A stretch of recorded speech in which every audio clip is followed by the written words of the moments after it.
নমস্কার, আমি ডায়েটিশিয়ান তামান্না সরকার। আজকে টক শো উইথ তামান্না নিয়ে আরো নতুন একটি এপিসোডে সকলকে স্বাগতম। আজকে আমার সাথে যিনি আছেন তার পরিচয় পর্বটা দিয়েই শুরু করব। আজকের অতিথি এবং স্পিকার ডায়েটিশিয়ান মহিমা দাস। মহিমাকে অনেক অনেক স্বাগতম এবং ধন্যবাদ লাইভ সেশনটাতে জয়েন করার জন্য এবং এক সময় দেওয়ার জন্য। তো মহিমা সম্পর্কে আমি একটু বলে দিই। ও নিজে ক্যালকাটা ইউনিভার্সিটি থেকে পাস আউট বিএসসি এবং এমএসসি ফুড অ্যান্ড নিউট্রিশনের স্টুডেন্ট ছিল এবং সেই জায়গা থেকে মাস্টার্স কমপ্লিট করার পর ও সার্টিফাইড হয়েছে ডায়াবেটিস এডুকেটর হিসাবে। তারপর সে পিডিয়াট্রিক, রেনাল এবং ক্লিনিক্যাল ওয়েতে কাজ করে as a dietician and nutritionist. এটা ছাড়াও ওর একটি পরিচয় আছে, সেটা হচ্ছে ও নিজে একজন পেডিয়াট্রিক ডায়েটিশিয়ান, রেনাল নিউট্রিশনিস্ট এবং ওর কাজের জায়গাটা বৃহৎ, সেটা সম্পর্কে আমরা ওর থেকেই জানবো। আর এফএসএসআই এর জায়গায় ও ফুড সেফটি অফিসার। তো থ্যাংক ইউ সো মাচ মহিমা আমাদের জয়েন করার জন্য।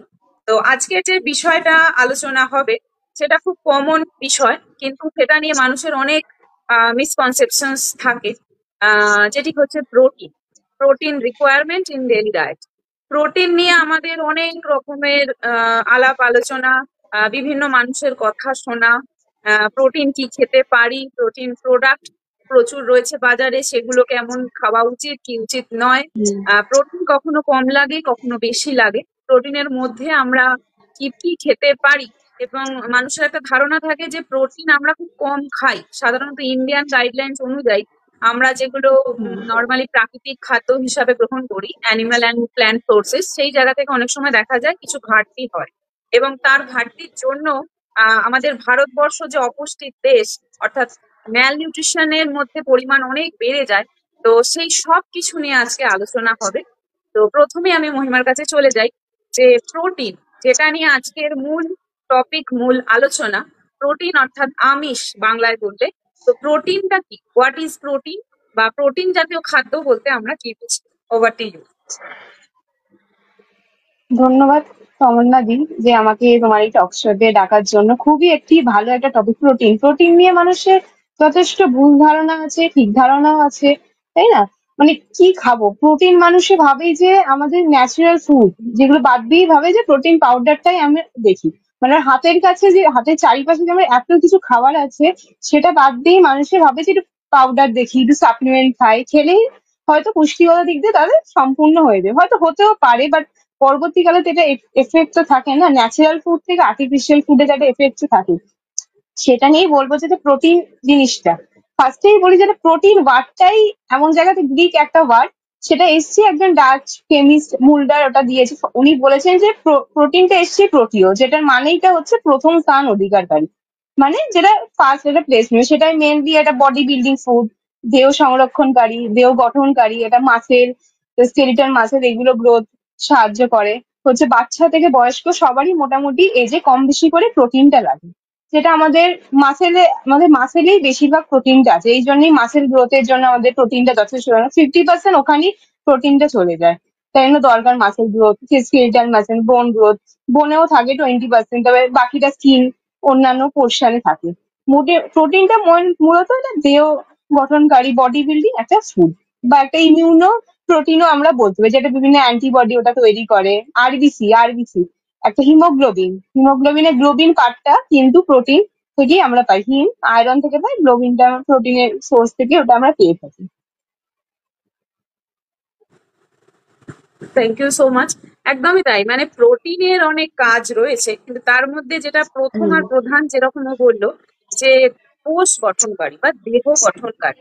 তো অনেকেই আমরা এই কিছুদিন আগেই একটা শো করেছিলাম যে if you believe in qualification or quality, then consult a qualified one. তো আমরা সবসময় কোয়ালিটি খুঁজি, তাই না? তো সেই জায়গা থেকে আমরা কিন্তু বিচার করি না যে কোয়ালিটিটা অ্যাকচুয়ালি কি, যে কোয়ালিফাইড হবে তার মধ্যেই কিন্তু আমরা কোয়ালিটিটা খুঁজবো।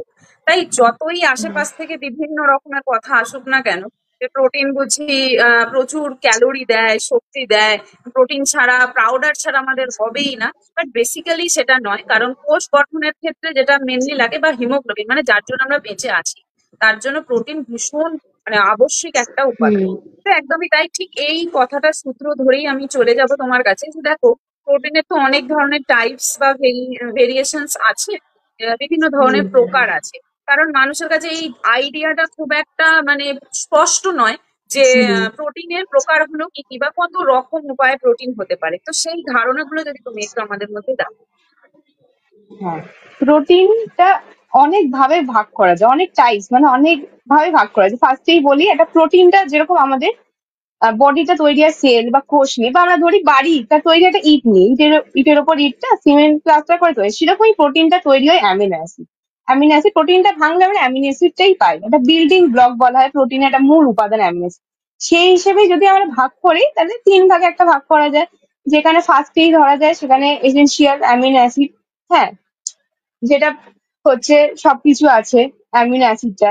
তারপরে হচ্ছে নন এসেনশিয়াল অ্যামিনো অ্যাসিড।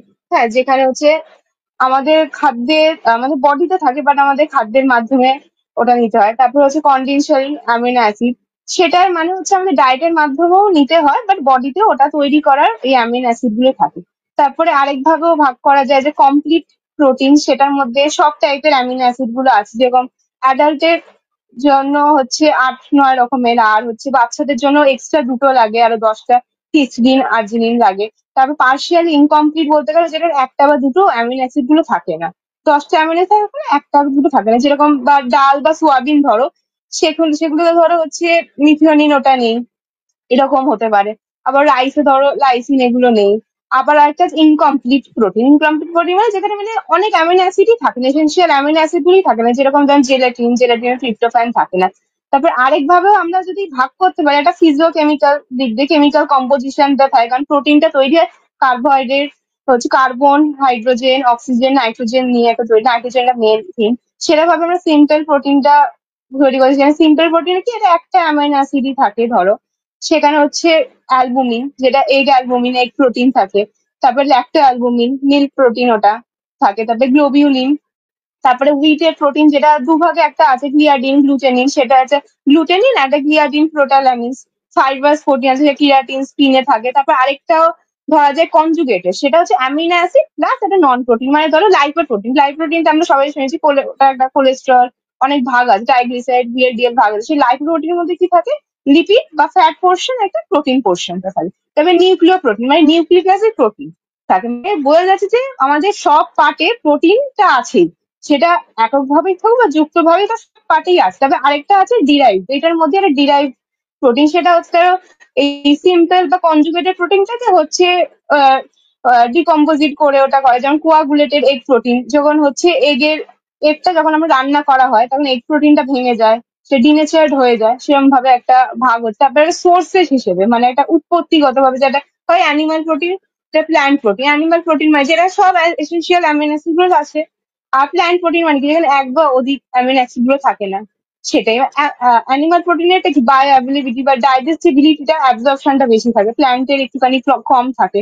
তাও যদি কম্বিনেশন ওয়াইজ যদি খাওয়া যায় তাহলে ওটার অ্যাবজর্পশন বা বায়োঅ্যাভেলেবিলিটিটা বেড়ে যায়। এটাই মূলত প্রোটিনের এতগুলো টাইপস, আরো অনেক টাইপস আছে, বাট এই মূলত এতগুলো টাইপস আছে। Thank you so much.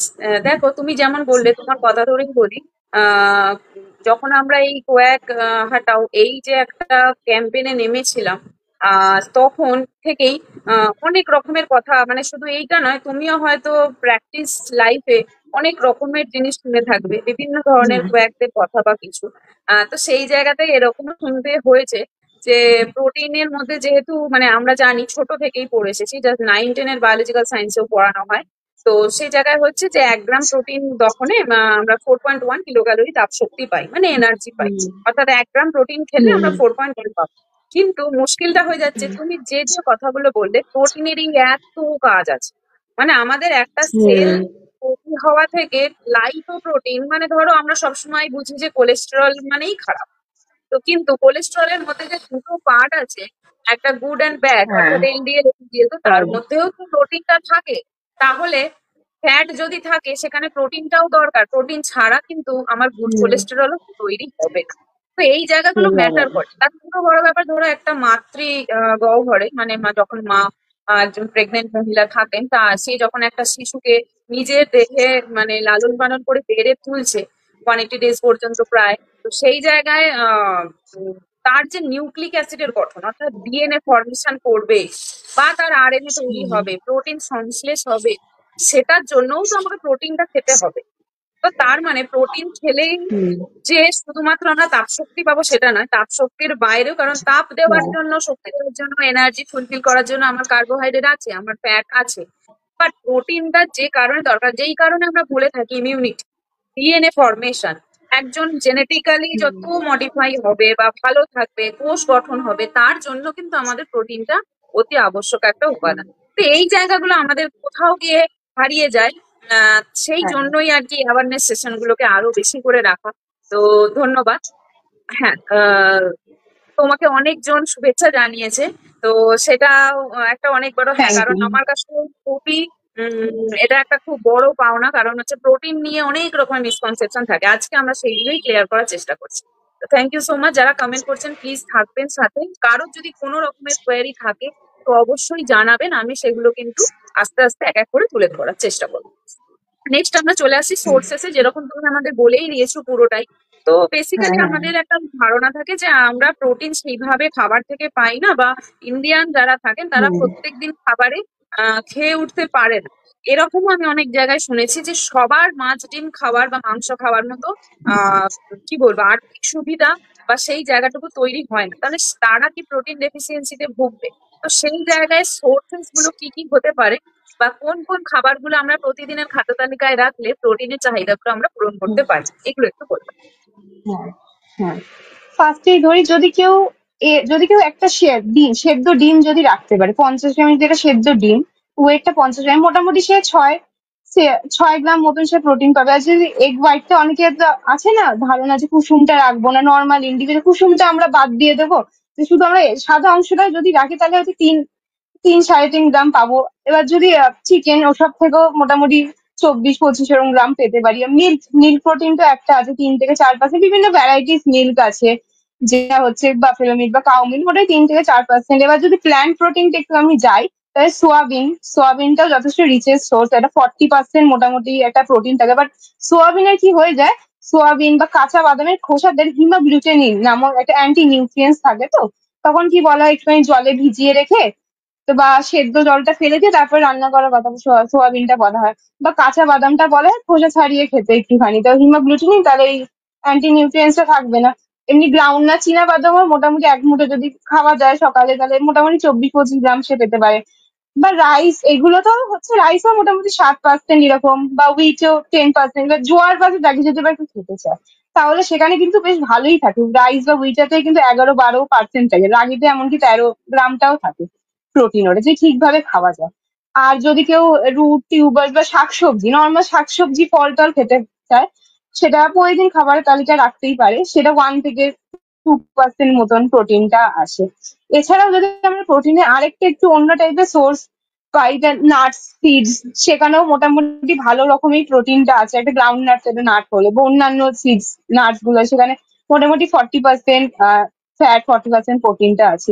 বা আরেকটা দেওয়া যায় যে অয়েল সিড কেক, যেটা হচ্ছে সিড থেকে অয়েলটা রিমুভ করে দেওয়ার পর সেই যদি সিড কেকটা বিভিন্ন ভাবে, এখন অনেক রিসার্চ বা গবেষণা হচ্ছে ওখান থেকে কিভাবে আমরা প্রোটিনটা নিতে পারি। গ্রাউন্ড নাট কেক বা কোকোনাট কেক যদি ওই এক্সট্রাকচার যদি পেতে পারি, তাহলে ওখানে কিন্তু বেশ ভালো রকমের প্রোটিনটা আছে, মোটামুটি 50-60% কিন্তু প্রোটিনটা পেতে পারি, যদি ভালোভাবে প্রসেসিংটা করা যায়।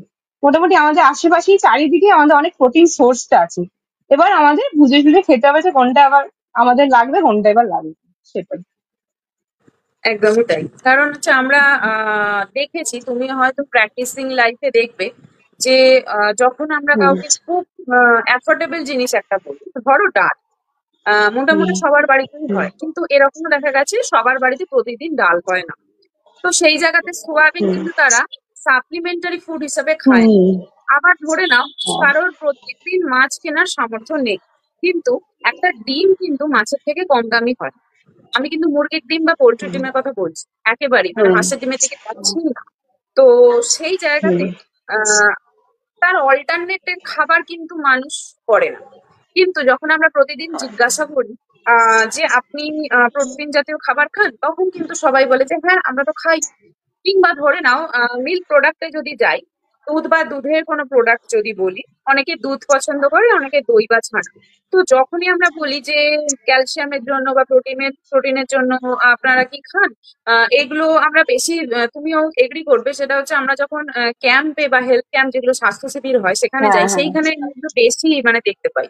তো তখন বলে কি হ্যাঁ, কিন্তু তারপর দেখা যায় তার যখন রিকল নেওয়া হয় তখন দেখা যাচ্ছে যে তার শরীরে প্রোটিনের ঘাটতি রয়েছে।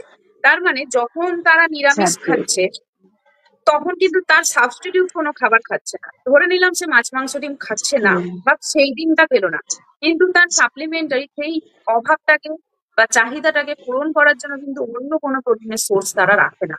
কিংবা অনেকে বলে যে আমি মাছ হুম, খাচ্ছি, কিন্তু মাছটা এতটাই ওভার কুক করে ফেলে যে তার মধ্যে হয়তো প্রোটিন একেবারেই, তুমি যেটা বললে, ডিন্যাচুরেশন ঘটে যাচ্ছে বা প্রোটিনের অ্যামাউন্ট right. কমে যাচ্ছে, এরকম আর কি। মানে শুধু মাছ খেলো আর ওই এক পিসই খেলো, এবং সেই পিসটা কিন্তু দেখা গেল অনেকটা ছোট। তো কোনোভাবেই কিন্তু এইভাবে সমস্যাগুলো তৈরি হয় এবং রিচটাকে কোনোভাবে মিট করতে পারে না। তো এই সমস্যাগুলো আমরা রয়েই যায় বা আমরা। তো এইবার আমি চলে আসবো, দেখো, যেটা নিয়ে আমরা কথা বলছি যে প্রোটিন যখন আমরা খাচ্ছি, মোটামুটি যদি আমরা ভালোভাবে খাই তো সুন্দর করে প্রোটিনের চাহিদাটা মিটেই যায়। তো এখন যদি মানুষ হুম, ঠিকঠাক পরিমাণে প্রোটিন ইনটেক না করে, তাহলে অভাবজনিত হুম, রোগ হিসাবে কি কি আমরা দেখতে পাবো সমাজে, এবং যদি কোনো কারণে ওভারডোজ হয়ে যায়, যেরকম বর্তমান সমাজে সবাই মনে করে যে আমার তো প্রোটিনের হুম, চাহিদা মিটছে না, তো চলো প্রোটিন পাউডার খেয়ে নিই, বা কি যেগুলো হুম, হুম, মার্কেটিং স্ট্র্যাটেজির জন্য আমরা অ্যাডভার্টিজমেন্ট দেখছি প্রতিদিন, সেখান থেকে কিছু একটা কিনে আমি খেয়ে নিলাম। তো তখন দেখা যায় যে তার আবার ওভারডোজ হয়ে যাচ্ছে। যারা জিম করে, wonderful. ট্রেনারদের জন্য হোক বা যে কোনো ভাবেই তাদের নিজস্ব পছন্দ সেটা, তারা ওটাকে কন্টিনিউ করতে চান। তো এই দুটো এফেক্টই আমাদের একটু বলো, ওভারডোজ এন্ড যখন ডেফিসিয়েন্সি হুম, হয় তখন কি কি হতে পারে। হুম। হ্যাঁ, প্রোটিন মানুষে মনে করছে যে খাচ্ছি, বাট বাইরে থেকে অনেক কিছুই খেয়ে নিচ্ছি, পাউডার সাপ্লিমেন্ট এখন তো প্রচন্ড এখন আছে বাজারে বাজারজাত। এই ওভারডোজ খেয়ে নিচ্ছে, মানে পরিমাণগত মানুষ যখন নিজেই নিজেরটা করে খেয়ে নিচ্ছে, তখন এই ওভারডোজের ফলে বা টক্সিসিটির ফলে কি হচ্ছে, প্রোটিনটা তো যেটা নাইট্রোজেন জাতীয় একটা দিয়ে তৈরি, নাইট্রোজেন দিয়ে তৈরি। আর প্রোটিন মেটাবলিজম হওয়ার ফলে একটা কি ইউরিয়া, ইউরিক অ্যাসিড বা অ্যামোনিয়া এসব দিয়ে তৈরি হয়। এগুলো মানে নাইট্রোজেনের একটা ওয়েস্ট প্রোডাক্ট। ধরো প্রোটিনটা কেউ বেশি খাচ্ছে, তাহলে কি এই ওয়েস্ট প্রোডাক্ট গুলো বডিতে থাকছে, বডিতে অ্যাকুমুলেট হয়ে বা জমা হচ্ছে, ফলে কি ইউরিয়ার থেকে যদি তৈরি ইউরেমিয়া, ব্লাডে ইউরিয়া এটা বাড়ছে। তারপরে ইউরিক অ্যাসিড, তারপরে হাইপার ইউরেসিমিয়া, গাটে বাত বা গাউট, এটা বাতে একটা রোগ দেখা যাচ্ছে। মানুষ বুঝতে পারে না যে কেন হচ্ছে, মেডিসিন সাপ্লিমেন্ট খেয়ে যাচ্ছে, বাট বুঝতে পারে যে আগে দেখতে হবে প্রোটিনটা তারা কতটা পরিমাণে খাচ্ছে। অ্যামোনিয়া, হাইপার অ্যামোনিমিয়া দেখা যায়। অনেক সময় প্রিটার্ম বেবিতেও দেখা যায় যে হাইপার অ্যামোনিমিয়া।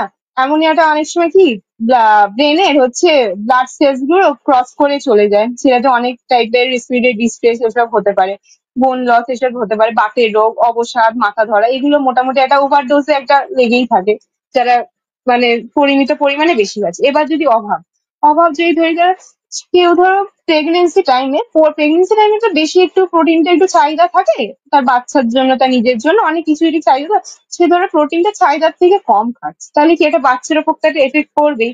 তখন কি তাহলে কি একটা প্রোটিন এনার্জি ম্যালনিউট্রিশন, মানে সেখানে প্রোটিন এনার্জি দুটোরই কিন্তু ঘাটতি হবে, ফলে কি একটা হচ্ছে ম্যারাসমাস, কোয়াশিওকর, এটা কি একটা 1 থেকে 3 বছর বয়সীরা দেখা যায়, ফলে কি একটা মাসেল গুলো ক্ষয়ে যাচ্ছে, দেখেই মনে হবে মানে আমরা সামনে থেকেই দেখে বুঝে যাবো যে ভেতর থেকেই হাড়গোড় দেখা যাচ্ছে। মানে হাড়গোড়ের উপরে একটা পাতলা একটা পুরু একটা চামড়া, জাস্ট চামড়াটা নাম মাত্র দেওয়া। তারপর হচ্ছে চুলগুলো টানলেই উঠে পড়ছে, তারপরে চুলগুলো কালার চেঞ্জ হচ্ছে, মুখের কালার চেঞ্জ হয়ে যাচ্ছে, তারপরে অ্যানিমিয়া এইসব রোগ দেখা যাচ্ছে, মাসেল ওয়েস্টিং, ঠিক মতন তার ডেভেলপমেন্ট হচ্ছে না। পরবর্তীকালে কি একটা প্রোটিনটাকে একটা মানসিক বিকাশ বা মস্তিষ্ক বিকাশও একটা করে, নিউরোজেনারেটিভ একটা ডিসঅর্ডার গুলো প্রতিরোধ করে, সেগুলো হচ্ছে না। মূলত এইসব ডিজিজই একটা দেখা যাচ্ছে ওভারডোজ বা অভাবজনিত একটা ফলাফল হিসেবে। এখন যদি আমরা এই জিনিসটাকে ধরেই এগোই যে তাহলে আমাদের কতটা প্রোটিন দরকার, দেখো আমরা তো অনেক রকমের হুম, মানুষ থাকি, বয়স হিসাবে, হুম, হুম, চাহিদা হিসাবে, বা পরিশ্রমের ভিত্তিতে, হুম, কারণ হুম, প্রত্যেকটা মানুষ কিন্তু সমান হুম, পরিশ্রম করে না। বা ধরো করে, বয়স হ্যাঁ। রয়েছে, আমাদের যে অ্যাডাল্ট প্লাস হচ্ছে সেক্স রয়েছে, যেমন হচ্ছে মেল একরকম, ফিমেল একরকম, বাচ্চা একরকম, বৃদ্ধ হুম, বয়সে একরকম। তো এই যে প্রত্যেকটা বয়সের এক একটা ভেরিয়েশন আছে বা কাজের বিভিন্ন ধরন আছে, সেই জায়গা থেকে যদি আমরা ভাগ করে দেখি, তাহলে সেই ক্ষেত্রে আমাদের প্রোটিনের চাহিদাটা কিরকম ভাবে ডিস্ট্রিবিউট করা যায়? হ্যাঁ, ফার্স্টেই আমরা 18 বছরের পরে অ্যাডাল্ট মেল অ্যান্ড ফিমেল হিসেবে আমরা বলি। অ্যাডাল্ট মেল ফিমেল হিসেবে মোটামুটি ওদের 0.8 গ্রাম পার কেজি বডি ওয়েটে, যেরকম আর বডি ওয়েট থাকে তার সাথে ওদের 0.8 গ্রাম বা 0.9 গ্রাম একটাই মাল্টিপ্লাই করে বোঝা যায় মোটামুটি। যেরকম হচ্ছে অ্যাডাল্ট মেলে ধরো 50 থেকে 60 গ্রাম বা ফিমেলদের ধরো 40-50 গ্রাম এরকম একটা দেওয়া হয়। ইনফ্যান্ট যদি একটা বাচ্চা বয়সে বলি বা প্রেগনেন্সি টাইম বলি, প্রেগনেন্সি টাইমে অ্যাডাল্ট ফিমেলে যেটুকুনি পেলো তার সাথে একটুখানি হাই পরিমাণে ধরো 9.5 গ্রামের মতন আমরা দিতে পারি সেকেন্ড ট্রাইমেস্টারে ভাগ করে, বা ধরো থার্ড ট্রাইমেস্টারে 22.5 গ্রাম এক্সট্রা প্রোটিন, এগুলো আমরা বলছি। ঠিক আছে, ল্যাকটেশন পিরিয়ডে তখন কি মিল্ক ভলিউমটা মিল্ক প্রোডাকশনের জন্য তো লাগবে, হচ্ছে আবার ওই 6 মাস হয়ে তখন আবার প্রথম 6 মাস এক্সট্রা 17 গ্রাম, তারপরে নেক্সট 6 মাস বা হচ্ছে এক্সট্রা 13 গ্রাম। এটা হলো। তারপরে যদি আমরা একদম বাচ্চা বাচ্চা জন্মগ্রহণ করলো, ইনফ্যান্টের মোটামুটি 0 থেকে 6 মাসে ধরো 1.4 গ্রাম হচ্ছে বডি ওয়েট যেরকম হবে সেরকম ভাবে মাল্টিপ্লাই করে দিতে পারি। তারপরে যখন ওই ফার্স্ট 12 মান্থ হয় তখন একটুখানি কমে যায় মানে কি 1.2 গ্রামের মতন তখন কমে যাবে। ব্রেস্ট ফিডিংটাও তার চলছে না কন্টিনিউ, দেন খাবারগুলো পাচ্ছে ওই 6 মান্থের পর থেকে। তারপরে যে চিলড্রেনদের বলা যায় 1 থেকে 18 বা 16 বছর, মোটামুটি 0.89 গ্রাম ওটা থাকবে পার কেজি বডি ওয়েটে। এবার গার্লসদের 10 থেকে 12 যখন বয়স হয় তখন হচ্ছে ফার্স্ট মেনস্ট্রুয়াল সাইকেল, যথেষ্ট পরিমাণে ব্লাড লস হচ্ছে, আয়রনের চাহিদা বাড়ছে, প্রোটিনের চাহিদাটা বাড়ছে, তখন ওদের মেনলি 0.9 গ্রাম এসব ভাবে পার কেজি বডি ওয়েটে দিতে পারি।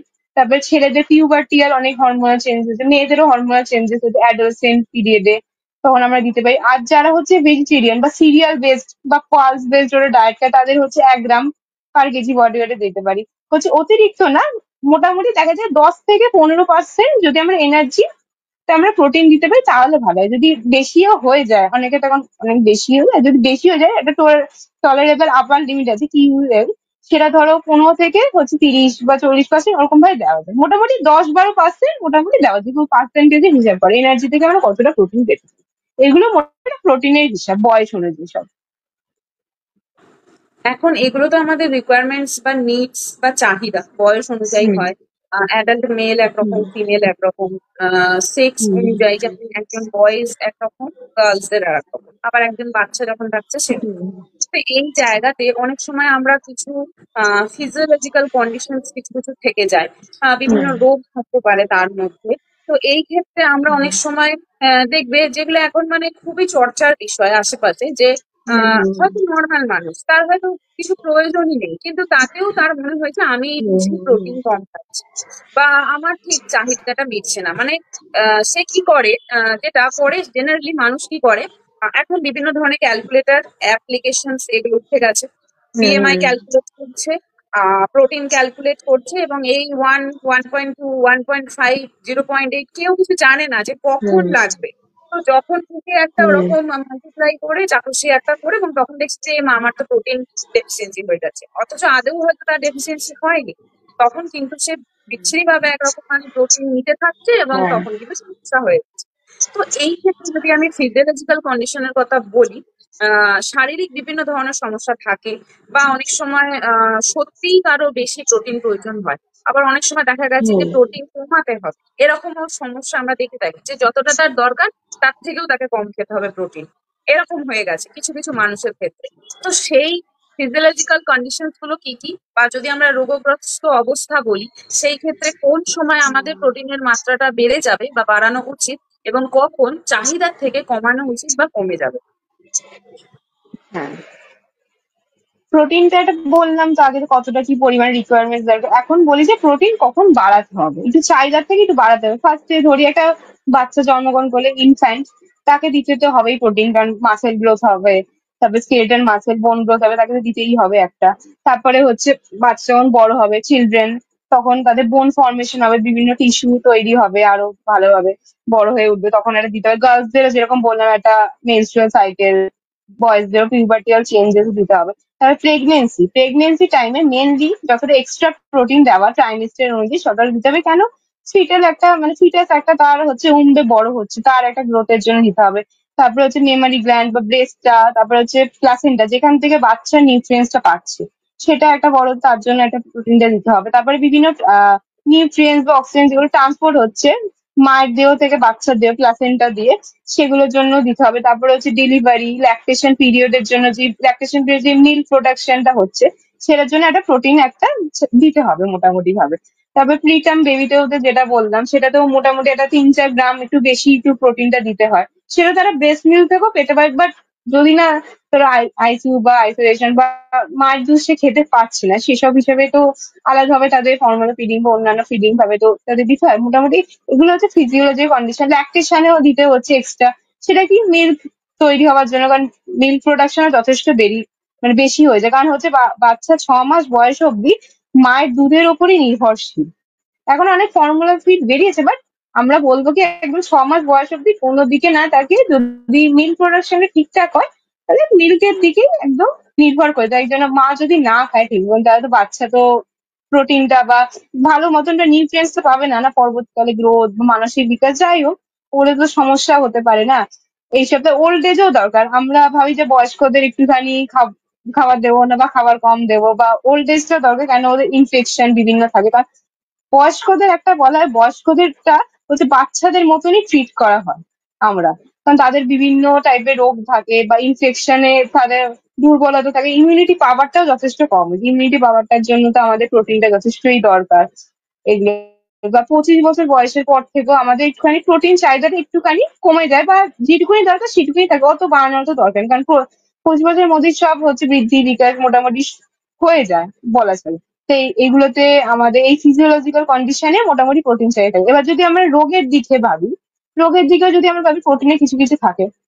রোগেতে আমরা ধরতে পারি যে লিভার বা লিভার ডিসঅর্ডার বা হচ্ছে জন্ডিস বা হেপাটাইটিস বা বড় লিভার সিরোসিস, সেগুলোতে তো ফ্যাটটা যথেষ্ট কমে যাচ্ছে না, তার লিভার সেল গুলোকে তৈরি করার জন্য তো প্রোটিনটা যথেষ্ট চাহিদাটা থাকে, বা 1 গ্রামের ওপরেও হয়ে যেতে, এটা 1 গ্রাম থেকে 1.5 গ্রামের ওপর হয়ে যায় লিভারে।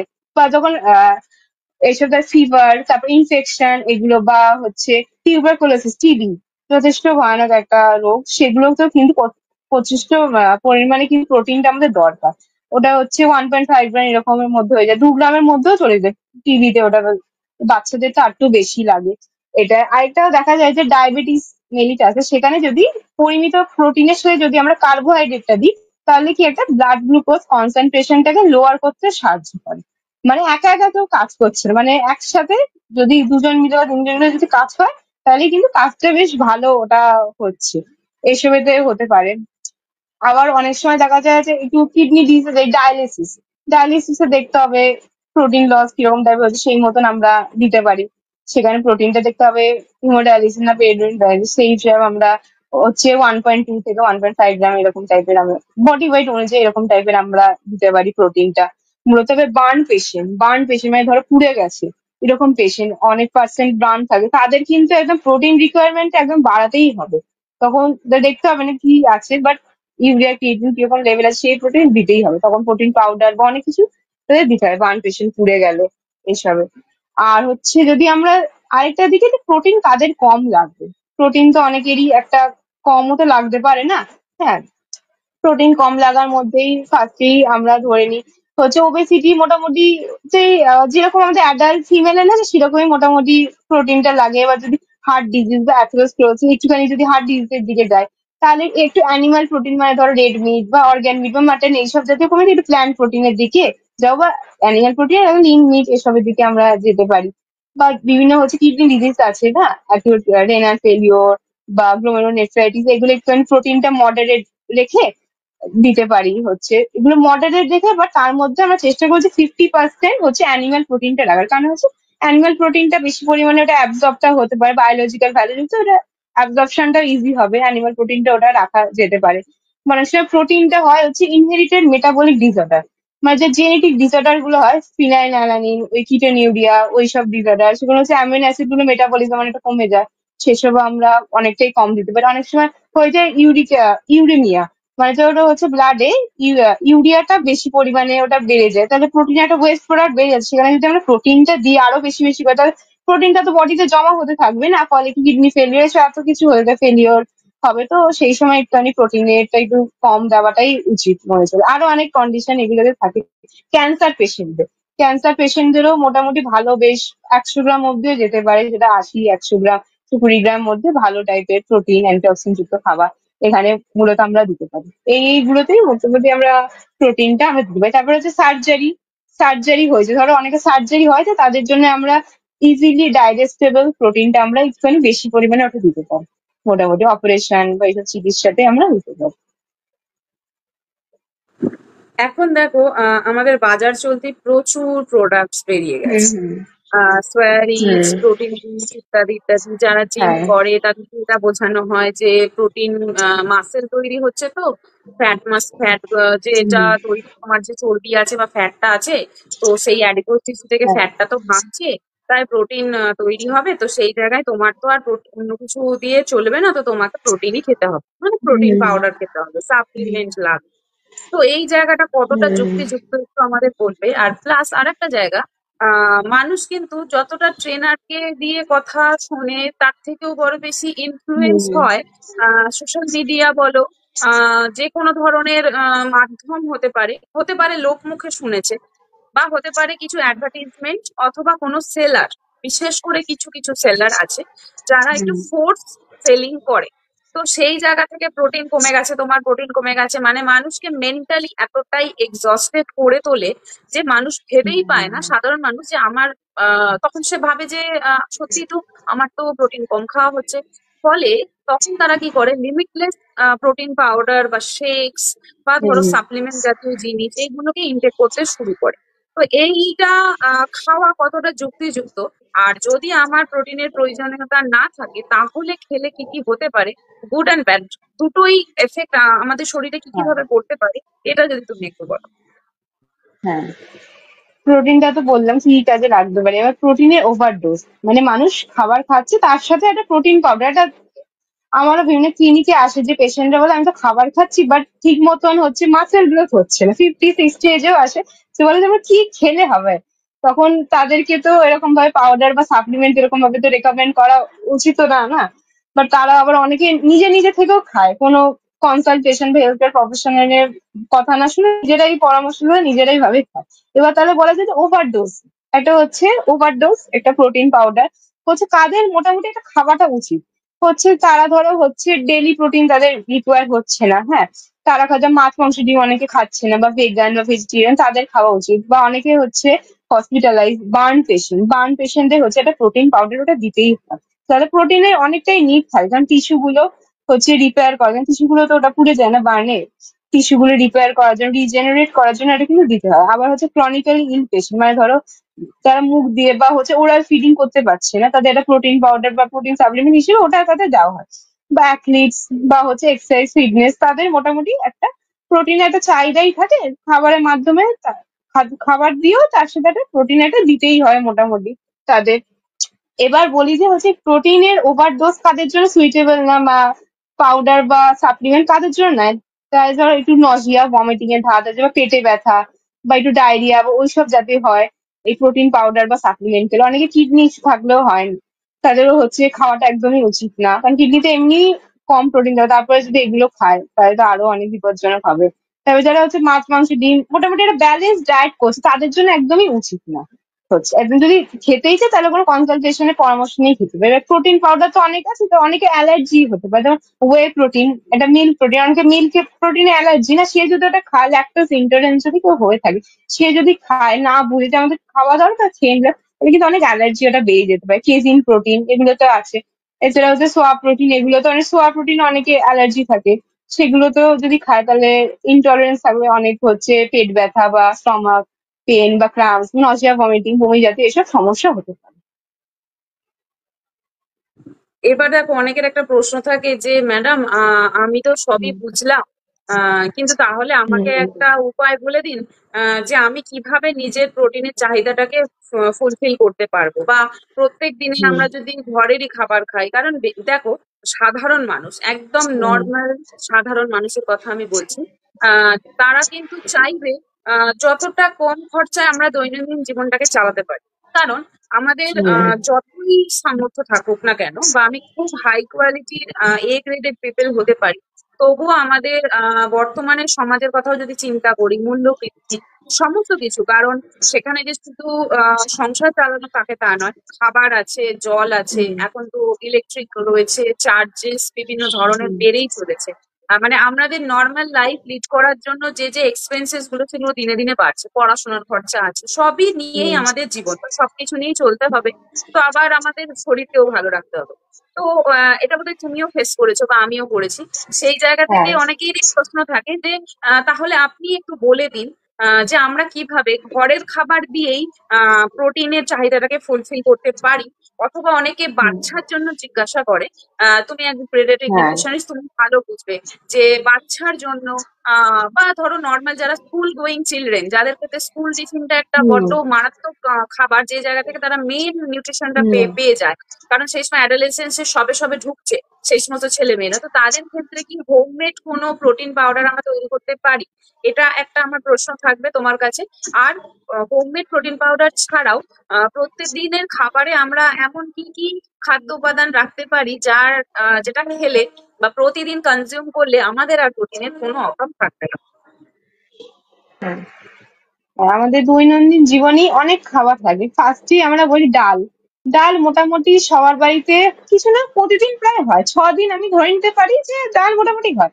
আমরা একটুখানি এক টাইপের ডাল খেয়ে একটু মিক্স ডাল বলতে পারি। 2-3 রকমের ডাল একসাথে একটুখানি মিক্স করে খেতে পারি। আবার অনেকে ডাল খেলে অনেকে গ্যাস আইডির সমস্যা। তাহলে কি ডালটা একটুখানি রান্না করার আগে 3-4 ঘন্টা যদি সে ভিজিয়ে রাখে টাইম করে, সকালে উঠে সে 3-4 ঘন্টা একটু ভিজিয়ে রেখে সেই ডালটা সে রান্না করতে পারে। মিক্স ডাল, মুগ, মসুর, ছোলা এইসব জাতীয় ডাল একসাথে মিক্স করে হতে পারে। ঠিক আছে? তো ডালের মধ্যে আরেকটা পার্ট হচ্ছে লেগুমস বা যদি রাজমা, ছোলা জাতীয় এইসব জাতীয় যদি খেতে পারে একটু মিক্সড করে, নর্মাল ধরো মুগ মসুর সাথে একটু রাজমা মিশিয়ে খেতে পারবে, তাহলে একটু প্রোটিন চাহিদা পূরণ হবে। তারপরে হচ্ছে ছোলা, চানা হতে পারে, তড়কার ডাল হতে পারে, এইসব অড়হর ডাল এগুলো একটু মিক্সড করে খেতে পারে, 3-4 রকমের ডাল। তো সোয়াবিন, সোয়াবিনটাও যথেষ্ট পরিমাণ, সোয়াবিন একটুখানি যদি ভিজিয়ে রাখে বা বয়েল জলটা ফেলে দেয় তাহলেও ভালো, এই যেটা বললাম অ্যান্টি নিউট্রিয়েন্টস সেটা নষ্ট হয়ে যায়। সোয়াবিনের সাথে চানা ওটা বা ছোলা একটা ঘুগনি করে খেতে পারে, বাচ্চাদের স্কুল টিফিনে দিতে পারে রুটির সাথে। তো সোয়াবিন চানা একটা ঘুগনি দিতে পারে, তার সাথে স্যালাড দিয়ে দিলেও মোটামুটি হয়ে গেল একটা। আচ্ছা, আরেকটা হতে পারে চাল ডালের খিচুড়ি। খুবই একটা জনপ্রিয় একটা খাবার একটা বলা যায়। যেকোনো ভোগের খিচুড়ি বা এমনি নর্মাল খিচুড়ি সবারই প্রায় প্রিয় বলা যায়। চাল ডালটা খেতে পারেন, কারণ চালের মধ্যে একটা মিথিওনিন হচ্ছে ডালের মধ্যে বা সোয়াবিনের মধ্যে আমরা যদি ধরি একটা মিথিওনিন একটা ঘাটতি থাকে, অ্যামিনো অ্যাসিড বা লাইসিনটা থাকে, বা চালের মধ্যে আবার উল্টোটা হয়, এই চাল ডাল একসাথে আমার খাওয়া যেতে পারে ওটা। তারপরে হচ্ছে দুধ, দুধ বা ভাত ওটাও একটা খাওয়া যেতে পারে, সম্পূর্ণ একটা প্রোটিন। আর বাচ্চাদের হচ্ছে যে গ্রোয়িং চিলড্রেন, তাদের বাচ্চাদের খাবারে যদি প্রতিদিন করে 1 গ্লাস করে যদি অন্ততপক্ষে দুধটা খেতে পারে, সেটা খুব ভালো হয়। ক্যালসিয়াম, ভিটামিন ডি, প্রোটিন তো ওটা আছেই যথেষ্ট পরিমাণে। আর যদি একটা সেদ্ধ ডিম খাবারে যদি প্রতিদিন রাখতে পারে, একটা নর্মাল ইন্ডিভিজুয়াল একটা কথা বলি যার কোনো ডিজিজ নেই, নর্মাল একটু সেদ্ধ ডিম রাখতে পারে। যদি সে মাছ মাংস যদি অ্যাফোর্ড করতে পারে তাহলে ভালো, নাহলে প্রতিদিন একটা করে অ্যাফোর্ড করতে পারে তাহলে খুব ভালো, একটা করে মাছ রাখতে পারে। হ্যাঁ, তারপরে তো ধরো কেউ যদি নিরামিষ খেলো, সোয়াবিন শুধু তার খেতে ইচ্ছে করে, সোয়াবিন হচ্ছে চিকেন কিমা আর ওটা ঘুগনি বানিয়ে ওটা সে খেতে পারে, মিক্স করে একটা খেতে পারে, মিট বল করে একটা খেতে পারে, রাজমা ওগুলো খেতে পারে। এটা স্প্রাউট, স্প্রাউটটা কি একটা অঙ্কুরিত ছোলা, ধরো ছোলা বা মুগ ডালটা 2-3 দিন জলে ওটা ভিজিয়ে রেখে অঙ্কুরটা বেরালো, সেটা প্রোটিনটা একটু বেশি হয়ে গেল বা ভিটামিন মিনারেলস ওটার পরিমাণটা একটু বেশি হয়ে গেল, অ্যাবজর্পশনটা ভালো হবে। ওটা একটা স্যালাড বানিয়ে খেতে পারে, বা হচ্ছে ধরো চিকেন বা এগ স্যালাড এইসব জাতীয় খেতে পারে। বাচ্চাদের স্কুলেও দিতে পারে এগ বা বিভিন্ন শসা টসা দিয়ে, ক্যারট দিয়ে একটা একটা বোলের মতন স্যালাড দিয়ে দিতে পারে, তাহলে কি একটা ওয়ান বোল একটা হয়ে গেল। স্প্রাউট স্যালাড একটা হতে পারে, এখন খুব জনপ্রিয় একটা স্প্রাউট স্যালাড হতো। বা নাট সিডস, যদি ওদের 3-4টে বা 2-3টে ধরো বাদাম খেতে পারে, খোসা ছাড়িয়ে, এমনি বাদাম চীনা বাদামই খেলো খোসা ছাড়িয়ে, ওটা খেতে পারলো। এগুলো বা ছানা, দই, এগুলো টক দই, বাড়িতে বানানো টক দই হলে খুব ভালো হয়, দইটা খেতে পারে ওইসব জাতীয়। এবার হচ্ছে এগুলো তো মোটামুটি আশেপাশে যেটা আমাদের প্রোটিনের সোর্স আছে। এবার যদি বলি আমরা এসব প্রোটিন পাউডার বা এসব যদি ঘরে যদি আমরা কিছু বাচ্চাদের জন্য যদি প্রোটিন পাউডার যদি তৈরি করতে পারি, সেটা তো আরো ভালো হয়, তাই না? 1 বছর বয়সের পর থেকে আমরা একটা দিতে পারি যে বাজরা ইনফ্যান্ট ফুড বা রাগি ইনফ্যান্ট ফুডটা দিতে পারি। কারণ বাজরা বা রাগিতে যথেষ্ট পরিমাণ প্রোটিনটা থাকে। ওটা সিরিয়ালস গ্রুপের মধ্যেই পড়ে, দানা শস্য গ্রুপের, বাট ওটা সিরিয়ালস থেকে এটা মোটামুটি 10-12, মোটামুটি 13 গ্রাম রাগিতেও কিন্তু চলে যায়। এটা বাজরা ইনফ্যান্ট ফুডটা, ওটা কিছুই না, বাজরা বা রাগি যতটা পরিমাণ নেব, সেটা যে মুগ ডাল তার থেকে একটু কম পরিমাণ বা হাফ পরিমাণ নিতে হবে। সেটা ভালোভাবে রোস্ট করতে হবে, ঠিক আছে, বাজরা তো এমনি গুঁড়ো থাকে, তারপরে ডালটাকে একটুখানি গুঁড়ো করে নিতে হবে, মিক্সিতে গুঁড়ো করাই ভালো। তারপরে ওটা ভালোভাবে গুঁড়ো করে ওটা রোস্ট করে নিতে হবে, এক জায়গায় ওটা রেখে দিতে হবে। তারপরে হচ্ছে চিনি বা হচ্ছে গুড়টাকে ভালোভাবে ওটা সিরাপ বানিয়ে তার ভেতরে যদি বাদাম থাকে অ্যাভেলেবেল, বাদামটাকে একটু গুঁড়ো করে নিতে হবে। তবে সবকিছু একসাথে মিলিয়ে মিশিয়ে নিতে একটা লাড্ডুর মতন একটা করা যেতে পারে, বা নর্মাল বাজরে ইনফ্যান্ট ফুড ওটা গুঁড়ো করে মিক্স করা যেতে পারে। ওটা তাহলে বাজরে ইনফ্যান্ট ফুড করলে তাহলে চিনির গুঁড়ো দিয়ে ওটা মিক্স করা যেতে পারে। তাহলে যখন এই যখন দুধ বা ধর নর্মাল গরম জল, দুধ যদি না থাকে গরম জলের সাথে বাজরে ইনফ্যান্ট ফুডটা থাকবে গুঁড়ো করা, সেটা ধর 2-3 চামচ ওটা খেতে পারে। এমনি প্রোটিন পাউডার ছাড়া বাড়িতেই একদম খুব সুলভ মূল্যে পাওয়া যায়। শুধু একটু বাজরেটাকে একটু খোঁজ করতে হবে মোটামুটি ওটা কোথায় আছে, কারণ ভালো জিনিসের জন্য তো একটুখানি কষ্ট করতেই হয়, না না তো ভালো জিনিস সেটা পাওয়া যায় না। তো লাড্ডু বানিয়ে নিতে পারে, যেটা বলে চিনি বা গুড়টাকে ওটা সিরাপ বানিয়ে বাজরা বা ধরো হচ্ছে রাগিটাকে গুঁড়ো করে, ডালটাকে ধরো গুঁড়ো করে, একটু বাদাম গুঁড়ো করে সবকিছু একসাথে মিশিয়ে রোস্টেড করে একটা লাড্ডু বানিয়ে নিতে পারে, উইথ গ্রাম লাড্ডু বানিয়ে নিতে পারে। যা বাচ্চাকে ধরো টিফিনে দিতে পারে উইথ গ্রাম লাড্ডুটা, 2-3টে করে দিতে পারলো, বা সন্ধ্যেবেলা দিল, একটা ঘাটতি একটা পূরণ হবে, যেটা একটা প্রোটিন ঘাটতি মোটামুটি থেকেই যায়, কারণ বাচ্চাদের খাবারে তো যথেষ্ট বাচ্চাদের মায়েদের দাবি যে বাচ্চারা খায় না, বাচ্চারা খায় না, না খাওয়ানো শেখানো হয়নি, এটা একটা দাবি। যদি এরকম লাড্ডু বা এরকম করে দিতে পারি, বা মিষ্টি চিড়ে বা বরফি জাতীয়, বা চিড়ে হয়, চিড়ে যথেষ্ট আয়রন বা প্রোটিন একটা রিচ খাবার, সেটা যদি একটা গুঁড়ো করে তারপরে একটু রোস্ট করে নেওয়া যাবে, চিনি বা গুড়টাকে একটা সিরাপ ফর্মে করে ওরা যদি মিক্সড করে তারপরে বাদাম গুঁড়ো করে যদি এটা বরফি আকারে যদি দেওয়া যায় তাহলে খুব ভালো হয়। যদি এই লাড্ডু বা বরফি গুলো যদি সাদা তিল যদি একটু ওপর দিয়ে ডাস্ট করা যায়, তাহলে একটু ক্যালসিয়াম রিচ হয়ে যাবে। মোটামুটি এরকম ভাবে করে দিতে হবে। ইনফ্যান্ট ফুড গুলো সেটা মোটামুটি কন্টেনারে ধরো 2-3 সপ্তাহ ভালোভাবে কন্টেনারে যদি পরিষ্কার পরিচ্ছন্ন ভাবে রাখে, তাহলে ওটা রুম টেম্পারেচার মোটামুটি 2 থেকে 3 সপ্তাহ থাকে ওটা। দেখ, প্রোটিন পাউডারের একটা হচ্ছে অল্টারনেটিভ বলা যেতে পারে, সেটা আমি মোটামুটি সবাইকে বলি। বাজরাটা মোটামুটি অ্যাভেলেবেল, রাগিটা একটুখানি কিনতে কষ্ট হলেও ওটা বাজরাটা মোটামুটি একটা অ্যাভেলেবেল, একবার বানিয়ে রাখলে 2 সপ্তাহের জন্য নিশ্চিন্তে মায়েরা ওটা মোটামুটি থাকতে পারে। ওটা দুধের সাথে মিশিয়ে বা জলের সাথে মিশিয়ে ওটা খাওয়াতে পারে ওটা। একদমই তাই। যখনই আমি এগুলো শুনেছি, বেশিরভাগ মায়েদের যে কমপ্লেনটা থাকে, বাচ্চা খেতে পারে হুম না। হুম ঠিক তুমি যেটা বললে। হুম। বাচ্চা খেতে হ্যাঁ চাইছে না, আমি কি করব? বাচ্চা খেতে হ্যাঁ। চাইছে না, বাচ্চা কিছু খাচ্ছে না, অনেক চেষ্টা করছি হুম হচ্ছে না, ইত্যাদি ইত্যাদি। তো অ্যাকচুয়ালি আমি তাদের বলি, আপনি নিজেকে একটু প্রশ্ন করুন যে আপনি কি সত্যিই ট্রাই করেছেন। হুম তো এইটা হচ্ছে বড় ব্যাপার। আমরা কতটা পরিশ্রম করি। আমরা বলি যে হ্যাঁ, আমরা এটা হুম সবাই জানি যে মা হওয়া সহজ নয়, বাচ্চাকে অতটা ভাবে পালন হুম করা হুম সত্যিই অনেক বড় একটা দায়িত্ব, কর্তব্য, এবং হুম তার থেকে বেশি একটা ভালোবাসার জায়গা, অনেক কিছুই থাকে। মায়ের স্নেহ তো থাকবেই, হুম কিন্তু আমরা কতটা পরিশ্রম করি এটা দেখতে হবে। কারণ বর্তমানের দিনে হুম মানুষের সময় খুব কম। অনেক ওয়ার্কিং ওম্যান আছে, আমাকে হুম একজন ওয়ার্কিং ওম্যানই বলেছিলেন, দেখুন আমার না, আমি প্রত্যেকদিন কাজে বেরোই, আমার না এত সময় নেই।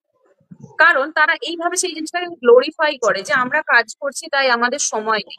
আমি শুধু একটা কথাই বলি যে এই যে লাইফটা আমরা যে কোনো, সবাই প্রত্যেকে কিছু না কিছু লাইফকে বেছে নিয়েছি বা চুজ করেছি, তো একান্ত সেটা আমার নিজের ডিসিশন ছিল। তাহলে আপনি কেন এই কথাটা বলছেন যে আমার সময় নেই? সেই সময়টা আপনাকেই বের করে নিতে হবে। এক্সারসাইজ করার কথা যখন বলা হয়, তখন বলা হয় কি আমার সময়, কিন্তু 30 মিনিটস হুম আমরা কি সময় বের করতে পারি না? আমরা কি বাচ্চার জন্য একবার, তুমি যেটা বললে চিড়ে হাই ক্যালোরি থাকছে, ক্যালোরি যেমন থাকছে তার সাথে একটা কিন্তু ভালো পরিমাণে ফাইবার, আয়রন এগুলো থাকে। হুম বাজরা বা রাজা ভীষণ সুন্দর প্রোটিনের উৎস এবং আয়রনও থাকে। হুম হুম নর্মাল সিডস অ্যান্ড ডেটস, মানে আমরা যদি চিনিটাকেও অ্যাভয়েড করি, বাচ্চাদের জন্য গুড় খুব ভালো হয়, বড়দের জন্য হুম ডেটস দিয়ে আমরা লাড্ডু, তুমি যেরকম বললে যে বিভিন্ন রকম ভাবে আমরা তৈরি হুম করতে পারি। আমরা পাউডারও করে রাখতে পারি, সেটাকে দিয়ে ডাস্ট ফরমেশনে যে কোনো ধরনের চিলা বানাতে পারি, লাড্ডু বানাতে পারি, বরফি বানাতে পারি, কোফতা বানাতে পারি, সবকিছু করা যায়। তো এটা ডিপেন্ড করে আমার কাজের ওপরে, আমার পরিশ্রমের ওপরে, আমার প্রেজেন্টেশনের ওপরে। বাচ্চা কিন্তু একরকম খেতে অভ্যস্ত হবে না, ওরা তো বায়না করবেই। হুম ওদের কাছে কালারফুল জিনিস, ওদের কাছে একটু অন্য রকমের জিনিস, এগুলো খুব প্রয়োজন। একঘেয়ে জিনিস কি আপনারও প্রতিদিন ভালো লাগে? আপনারাই একটু বিচার করুন, তাহলে বাচ্চারা কেন খাবে? তাই না? তো সেই জায়গা থেকে আরো হুম বেশি অর্গানাইজ হওয়া খুব দরকার। বাচ্চাকে সময় দেওয়া, নিজেকে সময় দেওয়া, এগুলো ভীষণ ভাবে দরকার হয়ে যায়। আমি বলে মনে করি আর কি। তো সবটাই আপনার ধৈর্য, মানে পেশেন্স, সময়, টাইম, এটা আপনি কতটা দিচ্ছেন নিজেকে বা নিজের বাচ্চাকে, দ্যাট ইজ ম্যাটার্স। তো থ্যাংক ইউ, তুমি হুম আমাদের অনেকটা সুন্দর রেসিপি শেয়ার করলে। কারণ দেখো, হুম অনেকেই বলে যে হেলদি ফুড নাকি কখনো টেস্টি হয় না, কিন্তু মহিমা যারা শুনছেন, যেগুলো রেসিপির কথা আজকে বলেছে প্রত্যেকটা টেস্টি রেসিপি কিন্তু এতটুকু খারাপ লাগবে না খেতে। হুম আর আপনারা এটা মানে ভাববেন না যে আমরা শুধু বলেই দিচ্ছি, আমি কিন্তু বেসিক্যালি যা যা বলি বা দিই সেগুলো কিন্তু আমি নিজে ট্রাই করি, মানে আমি নিজে খাই। হুম কারণ আমি যদি খেতে না পারি, আমি একজনকে রেকমেন্ড করতে পারি না যে তুমি খাও। হুম তো আমি কতটা খেতে পারলাম, সেটা কি আদৌ গ্রহণযোগ্য, সেটা আগে আমাকে দেখতে হবে। তবে না আমি অ্যাজ দ্য ডাইটিশিয়ান হিসাবে কাউকে বলবো বা রেকমেন্ড করবো যে তুমি এটা খাও। তো কখনোই এই কথাটা খুবই ভিত্তিহীন যে হেলদি খাবার কখনো টেস্টি হয় না। আপনারা কিভাবে তৈরি হুম করছেন, প্রিপারেশনের উপরে পুরোটা নির্ভর করে। তো অবশ্যই হেলদি খাবার টেস্টি হয়, সেটাকে টেস্টি করে বানাতে হবে, প্রেজেন্টেশন প্রিপারেশনটা হুম ম্যাটার করে। একদমই তাই। তো যাই হোক, আমরা একদম অলমোস্ট শেষের দিকেই চলে এসেছি। তো দেখো, এবার আমাদের যে সেশনটা নিয়ে আমরা আলোচনা করছি, প্রোটিন রিকোয়ারমেন্টস, অর্থাৎ প্রোটিনের যে নিডস একটা আছে, শুধুমাত্র ক্যালোরি, হুম তাপশক্তি, কোষের গঠন, ক্ষয়পূরণ, এগুলো ছাড়াও যে প্রোটিনের হিউজ হিউজ কাজ আছে, সেগুলো নিয়ে আমরা অলরেডি আলোচনা করেছি। তো সেই জায়গা থেকে আমরা জাস্ট একটা ছোট্ট করে তুমি সামারাইজ করো যে কি কি উপায়ে বা কোন কোন ভাবে প্রোটিন আমাদের এই যে রিকোয়ারমেন্টস গুলো, যখন ধরো একজনের মানসিক অবসাদ হচ্ছে, যেটা তুমি বললে যে ফিজিক্যাল বা সাথে সাথে মেন্টালি, যখন মানুষের কোনো রকমের অবসাদ হচ্ছে বা মেন্টাল যে সমস্ত গুলো ডিসঅর্ডার গুলো দেখা যায়, বা ক্রোমোজোমাল হুম ডিফেক্ট অনেক বাচ্চার মধ্যে আমরা দেখতে পাই। কখনো দেখা যাচ্ছে যে আমার মুড ভালো নেই, মুড সুইংস হচ্ছে, বা আমার এই হাই লাগছে, কখনো লো লাগছে, একদম লো ফিল হচ্ছে, কখনো ভালো কখনো মন্দ, এই যে একটা আপস এন্ড ডাউনস চলে আমাদের জীবনে। আর স্ট্রেস ফ্যাক্টর একটা বড় কাজ করে বর্তমানে দিনে, কাজের ক্ষেত্রে হোক বা পার্সোনাল ইস্যুজ এর জন্যই হোক, স্ট্রেস ফ্যাক্টর বড্ড বেড়ে গেছে। তো এই জায়গাগুলোকে হুম সাথে রেখেই আমাদের জীবন চলবে, চালাতেও হবে। তো এই প্রত্যেকটা ব্যাপার এবং সর্বোপরি রোগ, এই সবগুলোকে নিয়ে যদি আমরা একটু চিন্তা করি, তাহলে প্রোটিন কি কি ভাবে এবং কোন কোন উপায়ে আমাদের এই সমস্ত চাহিদাগুলোকে ফুলফিল করে দিতে পারে, যদি একটু বলেন। হ্যাঁ, প্রোটিনটা তো বললাম কিরকম ভাবে হতে পারে। আমরা যদি একটুখানি, মানুষের চকলেট খুবই ভাল লাগে, হ্যাঁ, মানে আমরা চকলেট থেকে একটু যে ডার্ক চকলেটের দিকে চলে যাই, যেটা ডার্ক চকলেট হয়, কোকা পাউডার চকলেট, সেই চকলেট নাট সিড দিয়ে যদি আমরা লাড্ডু বানিয়ে রাখতে পারি, সেটা ধরো হচ্ছে বানিয়ে রাখা, সেটা তো একটা কন্টেনারে রাখলাম, সেটা বানিয়ে রাখা হলো, সেটা আমরা কিন্তু খেতে পারি, হ্যাঁ। ওসব এমনি এমনি চকলেট থেকে চকলেট লাড্ডু বা ওই চকলেট নাটস দিয়ে লাড্ডু বা সিডস দিয়ে লাড্ডু কিন্তু আমরা খেতে পারি। ওটা বা এমনি ধরো, এমনি চকলেট বাদে ধরো হচ্ছে সিডস বা নাটস এর ধরো হচ্ছে গুড় দিয়ে হচ্ছে লাড্ডু বানিয়ে ওটা কিন্তু আমরা রাখতেই পারি। মোটামুটি এমন ভাবে খাবারগুলো বানাতে হয় যাতে খাবারগুলো দেখতে, খেতে সবকিছু ভালো হয়। কারণ মানুষ আগে হচ্ছে দেখে আগে খাবারগুলো খায়, মানে খাবার খাওয়ার টেস্টের থেকেও মানুষের এতদিন খাবারগুলো হতে পারে। তুমি বললেই যে হচ্ছে বাচ্চা, মানে মানুষ করা বা বাচ্চা খাবো না, একটা মানে সব থেকে কঠিন একটা কাজ আছে মানুষ করা, এটা একটা টাফেস্ট জব বলা চলে। কারণ অনেক মানুষ টাফেস্ট জব বলে, একটা টাফেস্ট জব। বাচ্চা ছোটবেলা থেকে যদি ভিতটা যদি না, মানে সঠিক হয়, তাহলে তো পরবর্তীকালে সেই ভিতটা তো সে দাঁড়াতে পারবে না, না পরবর্তীকালে বিভিন্ন ডেফিসিয়েন্সি বা ডিসঅর্ডার বা মাসেল ডেভেলপমেন্ট তো হবে না, না। প্রথমেই বুঝতে হবে যে ছোটবেলা থেকে যদি আমরা খাই, সেটা যে কোনো টাইপের খাবো, সেটা অল্প পরিমাণে বাইরে থেকে, সেটা আমরা ঠিকভাবে যদি খাবার খাই, তাহলে পরবর্তীকালে কিন্তু ঠিক মতন কিন্তু বাচ্চা দাঁত বা গঠন হবে, মানসিক বিকাশও কিন্তু হতে পারে। মানুষ ভাবে যে আমাদের মেন্টাল স্ট্রেস কেন, কাজের একটা চাপ থাকে, বাট যদি আমরা একটু খাওয়া দাওয়া কি মোটামুটি আমরা যদি টাইমে করি, ধরো কেউ বিজি আছে, ধরো চীনা বাদাম সে রাখতেই পারে, ধরো চীনা বাদাম একটুখানি খোসা ছাড়িয়ে ওটা রাখতেই পারে, কাজের মধ্যে খিদে পারে সে চীনা বাদামটা খেতে। ছোলা সেদ্ধ কাঁচা ছোলা, ধরো অনেকে গ্যাস এই সমস্যা যাতে বারণ করা হয়, কেউ না র ফুড কেউ না, তাই সে ছোলা সেদ্ধ রাখতেই পারে। ছোলা সেদ্ধ ওটা ধরো হচ্ছে একটুখানি লেবু, পাতি লেবু একটুখানি, গোলমরিচ একটুখানি, চাট মশলা একটু, শসা টসা বা শসা যদি অ্যাভয়েড করে, যে এমনি চাট মশলা দিয়ে মাখিয়ে ওটা কিন্তু সে খেতেই পারে। চটপাটা ফিল হবে, সে তার ভালোও লাগবে। বাইরের যত মানে ফাস্ট ফুড বা জাঙ্ক ফুডের থেকে এগুলো কিন্তু ভালো, মানে মোটামুটি নিজের হাতের কাছে, নিজের চারিপাশেই আছে, শুধু নিজেকেই দেখে নিতে হবে যে কোনটা নিজের জন্য ভালো, কোনটা নিজের জন্য খারাপ। আর হচ্ছে নিজে নিজে কনসালটেশন বা নিজে নিজে গুগলে থেকে সার্চ করার আগে একজন যদি অভিজ্ঞ কাউকে যদি একটু দেখানো যায়, তাহলে একটু ভালো হয়। কারণ হচ্ছে স্কুলে ভর্তি হওয়ার সময় তো সে টিচারকেই, মানে স্কুলেই তো যায় না পড়াশোনার জন্য, সে স্কুলেই তো যায় না, নিজে নিজেই তো, মানে এখনকার দিনে তো নিজে নিজেই তো, সে ক্লাস 10 অব্দি তো কেউ একা একা পড়ে নিতে পারছে না, না। স্কুলে যাচ্ছে, টিচার রাখছে, প্রিয় শিক্ষক রাখছে, টিউটর রাখছে, এত কিছু রাখছে, সে যদি নিজের স্বাস্থ্য সম্বন্ধ যদি একটুখানি একটু কনসাল্ট করা যায় প্রফেশনালের সাথে, তাহলে ভালো হয়। শুধু ডক্টর কেন, ডায়েটিশিয়ান, আরো অনেক হেলথ কেয়ার প্রফেশনাল আছে। শুধু মানে হচ্ছে কোনো রোগ বা ডিজিজ হলেই যে আমরা আগে ডায়েটিশিয়ানের কাছে ছুটবো সেরকম না। আমাদের ভালো থাকার জন্য, ভালো রাখার জন্য নিজেকে, যে এত কাজ করছি, এত পয়সা ইনকাম করছি, নিজে ভালো থাকার জন্য আমাদের ডায়েটিশিয়ান বা পুষ্টিবিদ যারাই আছে, হেলথ কেয়ার প্রফেশনাল ডক্টর কাছে আগে থেকেই যাওয়া উচিত। একটা ব্যালেন্স ডায়েট যদি সে খায়, কার্বোহাইড্রেট, প্রোটিন, ফ্যাট বা ভিটামিন মিনারেলস, যাই হোক, জলটা ঠিক মতো ইনটেক করতে, এক্সারসাইজ ঠিক মতো ইনটেক করতে, তার এই পাউডার বা সাপ্লিমেন্ট যাবতীয় ওসবের কোনো কিছু প্রয়োজনটা ঠিক মতন হয় না। এবার অনেকে প্রয়োজন অ্যাথলিট বা অনেক সময় ক্রনিক্যালি পেশেন্টদের হয়, বাট মোটামুটি দরকার সে যদি ব্যালেন্স বা সাম্যাবস্থায় বা সুষম ভাবে সবকিছু সে আহার করে, মোটামুটি তার দরকার পড়ে না। একদমই তাই। সবসময় আমি যেটাই বলি যে ব্যালেন্স ডায়েট বা সুষম খাদ্য হুম সবকিছুর মধ্যে হুম আমরা যদি সুষম উপায়ে খাবারগুলোকে বন্টন করে নিই আমাদের প্রয়োজনীয়তা হুম অনুযায়ী। আর এরকম অনেকে বলে আপনি যে এত কথা বলছেন আমার তো এটা সহ্য হয় না, আমার বডিতে এটা রিয়াক্ট করে, কি হুম অ্যালার্জি হয়, সেই কথাগুলো আমরা আলোচনা করেছি। যে জিনিসটাতে অ্যালার্জি আছে আপনার বা যেটা আপনার ইনডাইজেশন হচ্ছে সেই জায়গাটা আপনি বাদ দিন। অনেকেরই দুধে প্রবলেম হয়, হুম কিন্তু দই খান। হুম ওই যে আমি যেটা বললাম যে আমরা একটা জিনিস খাচ্ছি না কিন্তু তার পরবর্তীতে সেইটাকে ফুলফিল করার জন্য অন্য কোনো খাবার কিন্তু রাখছি। হুম আজকে আমার বাড়িতে হুম মাছ হয়নি, প্রত্যেকদিন সবার বাড়িতে মাছ নাই হতে পারে, কিন্তু আচ্ছা মাছের পরিবর্তে আমরা কি রাখলাম সেইটা বড় কথা। আমরা কি সত্যি ডাল বা হুম সয়াবিন রাখলাম, আমরা কি একটা ডিমের সাদা রাখলাম, বা আমরা কি একটা গোটা কুসুম সহ ডিম খেলাম, কি আমরা আজকে কি একটা মাশরুমের তরকারি খেলাম, কি একটা ছানার তরকারি খেলাম, পনিরের তরকারি খেলাম। এইটা ডিপেন্ডস।